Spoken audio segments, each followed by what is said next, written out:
Hello, C4SO family. J.R. Rozko here. I have the privilege and honor of helping to direct our diocesan efforts in the area of missional innovation. I want to describe to you the two key initiatives that we're focused on right now, but I'd love to do so by way of asking you a couple questions. The first question is this: what do you suppose it might mean and look like for you to become someone who increasingly, in a very deep way, is able to notice and nurture the love of God at work in your life, in the lives of others, and in the world around you?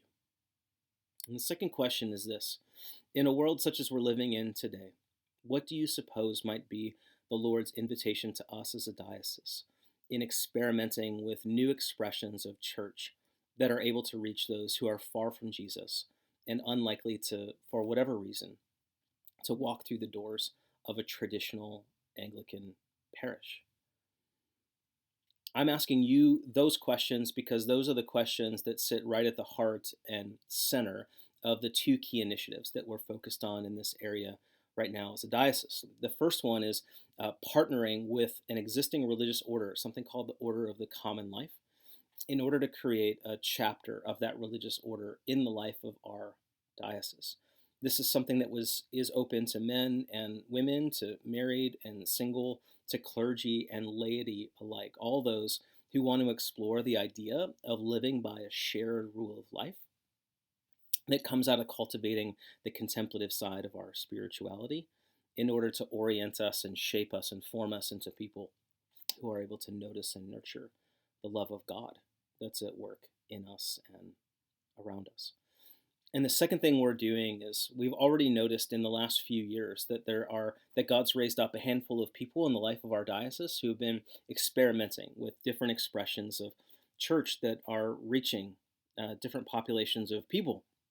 And we want to become even more intentional in 2024 and beyond about creating spaces of conversation and learning and training and development, um, in order to encourage and foster even more of this work of thinking about how we might go about generating new expressions of church that have the potential to reach new populations of people, those who are far from Jesus, disconnected from local worshiping communities. So, thanks for listening to those two things that we're focused on right now. We covet your prayers, both for the Lord's leading in both of those areas, and very specifically for the people that are on the other end of those things that would receive blessing and encouragement and empowerment because of the cultivation of a religious order in the life of our diocese, or the work of generating fresh expressions of church. We're so excited to just see what God has in store for us in the year and the years to come. Peace.